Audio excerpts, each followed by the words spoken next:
Hare Krishna, Namaste, Chapter 18, which is entitled as Sannyasa Yoga.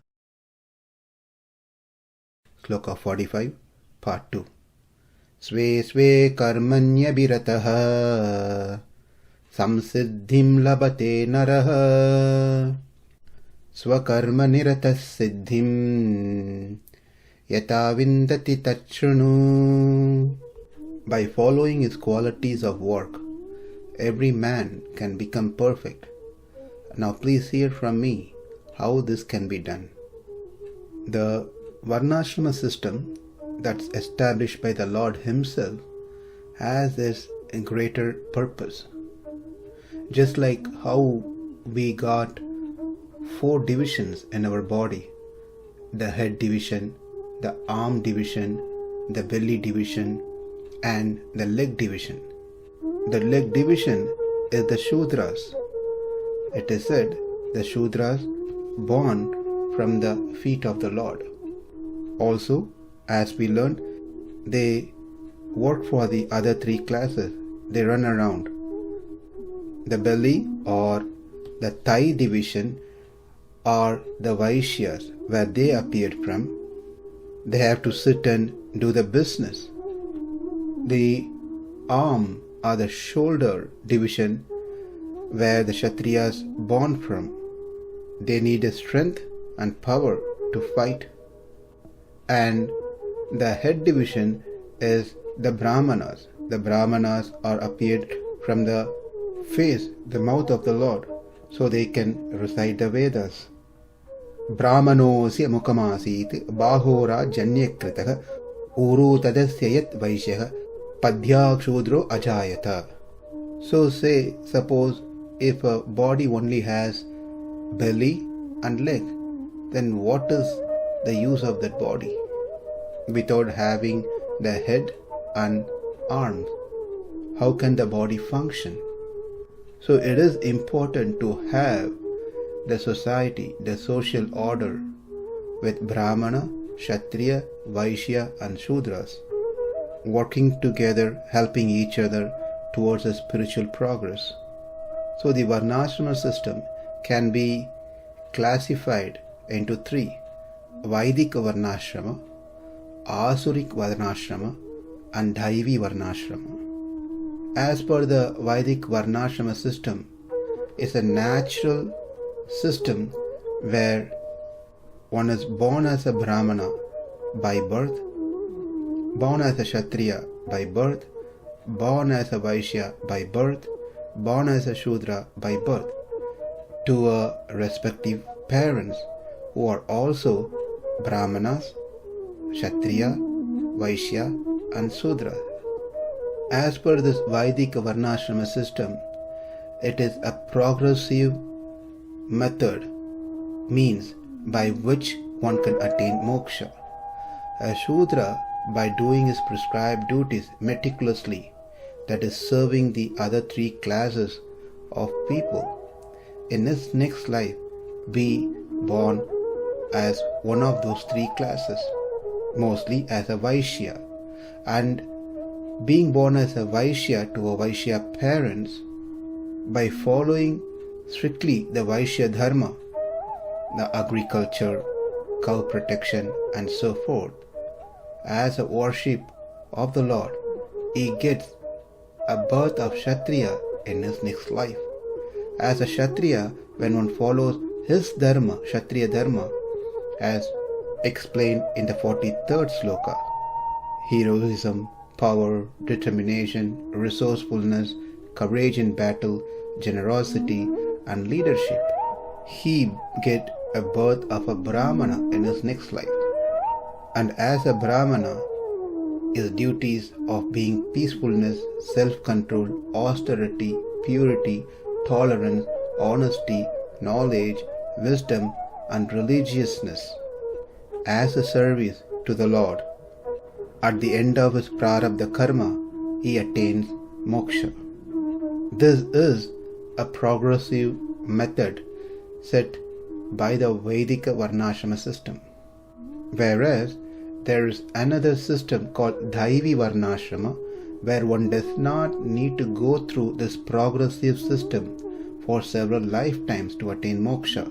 This system is not based on the birthright, but rather based on one's guna and karma. All it requires is complete surrender to the Lord and continue to serve the Lord to their capacity based on their guna and the karma. A person may be naturally inclined towards studying the scriptures, interested in teaching the scriptures, performing deity worship, which are the duties of Brahmana, whereas someone else may be interested in being in a leadership position, overseeing the well-being of the community. This is of a Kshatriya, whereas some may be interested in agriculture, cow protection, trading, etc. That is the nature of Vaishyas, whereas construction, carpentry, blacksmithing, performance arts, various other things which may be interest of Shudras. This is the system that Krishna consciousness follows. It gives opportunity to anyone and everyone to spiritually progress. This system and approach is very important in current world because the authentic Vedic Varnashrama system that we discussed earlier is good when it is followed in the way it's supposed to be. But that system gets corrupted when those higher class of people misuse for their personal agenda. When the Brahmana starts treating and misusing their power against the other Varnas, especially towards the Shudras. This is called Asurik Varnashrama. That means it is no more Vedic Varnashrama, it is demoniac Varnashrama, using one's birthright to dominate and overpower others. If we learn this particular sloka as per the Vedic Varnashrama system, then there may be a question arised. First three Varnas, that is Brahmana, Kshatriya, Vaishyas, are the only qualified Varnas to attain the Dhyana Nishta, because they are the one who can get the Brahma Vidya, the Vedic studies. Shudras are not eligible. They cannot perform Bhakti Yoga. What I am going to say now may be a provoking statement, but that's a fact. Even women are not allowed to recite Vedas and few other things. But please understand that there is three dharma. There is dharma for women. When that has been followed, that will progress them to attain moksha. It is not necessary that everyone have to do everything. Whatever is prescribed for them according to their birth, if they follow that, that will lead them to moksha. Now let's get back to our actual question. Before we get too much deviated, Krishna mentioned here sve. When each one of them follow their own class, it will lead them to Dhyana Nishta, which is the starting point of Bhakti Yoga. If that is the case, how can a fourth Varna, that is Shudra, can attain Dhyana Nishta, because they don't get an opportunity for Brahma Vidya, the knowledge of absolute truth. Without getting the knowledge, how can then they have Dhyana Nishta, fixing their mind and having a firm conviction within the self? The answer is, as the Shudra continues to do his prescribed duty, then in his next life he will be born into one of the three Varnas, where he will get Brahma Vidya and be qualified to attain the Dhyana Nishta, which is the starting point for Bhakti Yoga.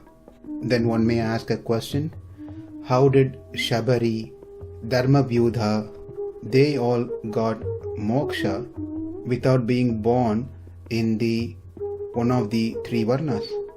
The answer is, in their previous life, they must have been born in one of those varnas where they got the Brahma Vidya.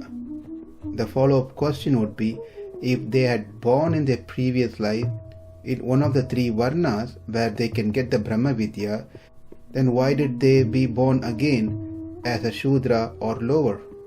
This can be understood in two ways by knowing two types of karma, niyata karma and aniyata karma.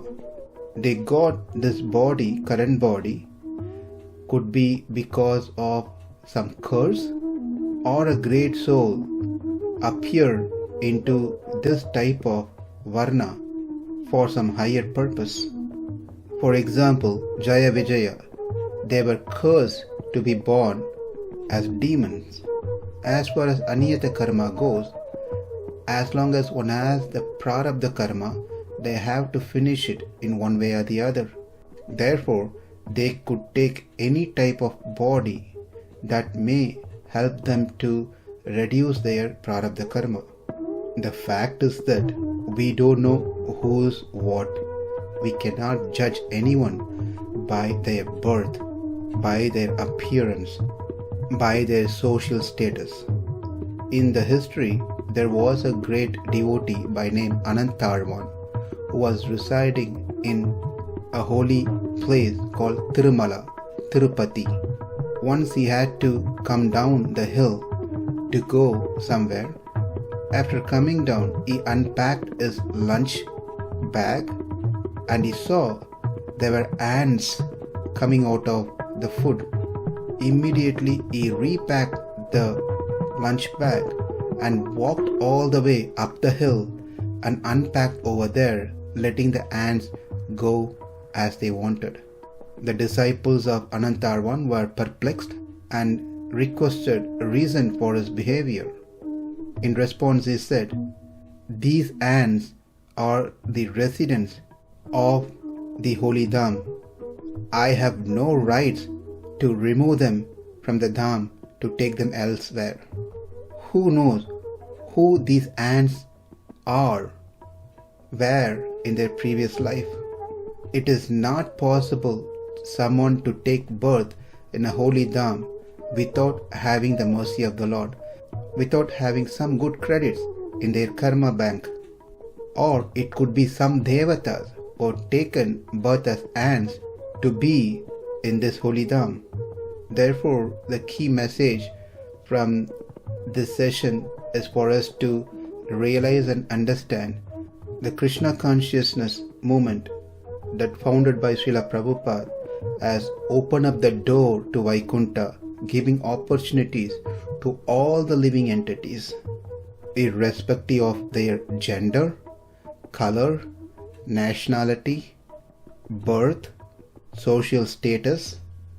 Anyone and everyone can take up Krishna consciousness and should be easily able to progress spiritually. The Lord has given His mercy to Guha, who was a tribe by birth. He gave His mercy to Sugriva, who was an animal by birth. He gave Himself to Vibhishana, who was a Rakshasa by birth. The Lord has given liberation to Jatayu, who was just a bird. He has given liberation to an elephant, Gajendra, who was animal by birth.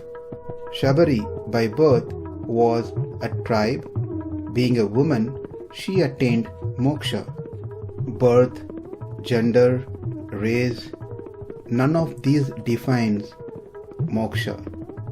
It is the degree of surrender with unflinching, unalloyed bhakti towards the Lord which gives us the kingdom of God. We try to keep this topic as digestible as it could be. Otherwise, this can easily become a complex subject matter. I hope I did a decent attempt to convey the essence of the subject on Varnashrama. This topic is still being discussed on various levels, but the fact is, whatever we do in this human body, that should take us close to God, close to Krishna, by developing that devotion, that love, bhakti. If one being born in a Brahmana class but doesn't develop control of the external senses, control of the mind, doesn't perform any bodily austerity, no cleanliness, no patience, no truthfulness, and there is no knowledge at all about Chitta, Achit and Ishvara, that is Atma, matter and the Supreme Lord, and especially no conviction in Vedas, and moreover he feels himself to be great because he is born as a Brahmana and start competing with others, start treating others based on caste, is simply wasting his God-given opportunity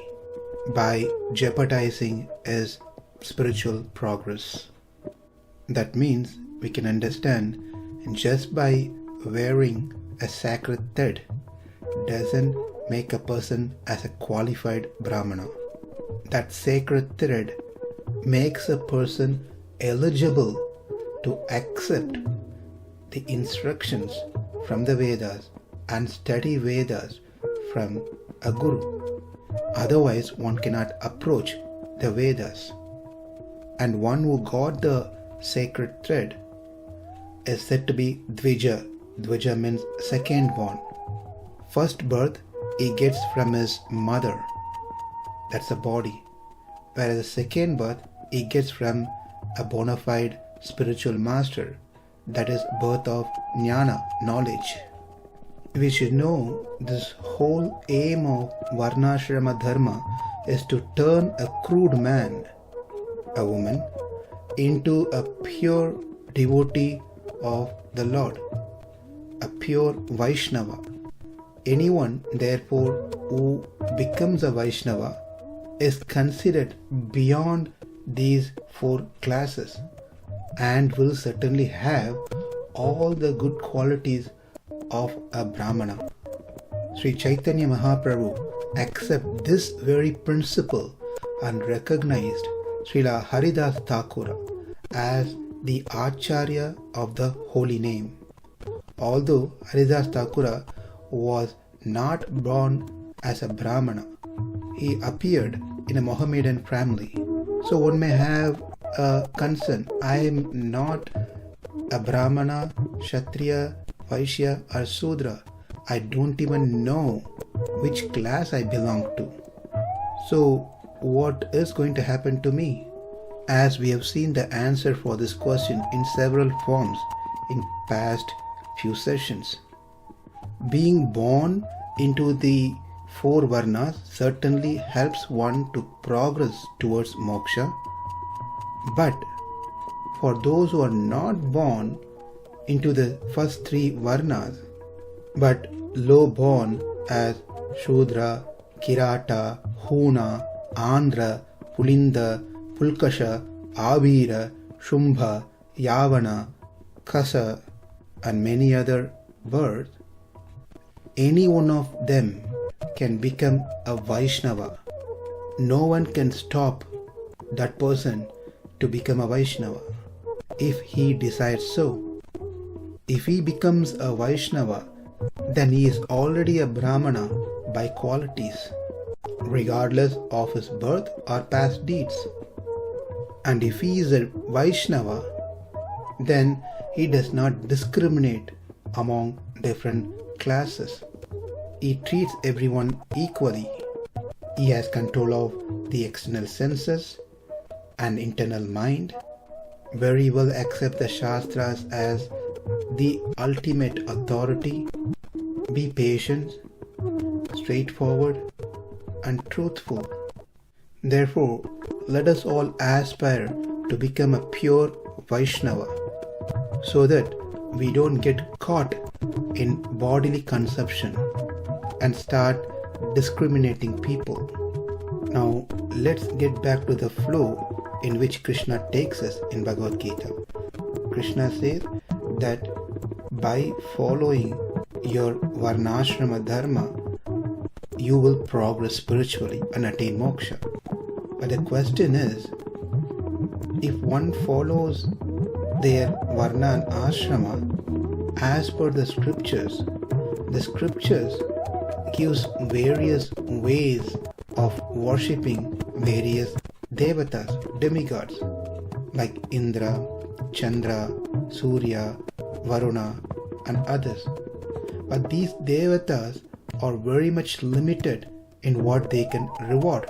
So the question is, how by following the varnashrama system, which involves devata worship, demigods worship, as specified, prescribed in the scripture, one can attain liberation.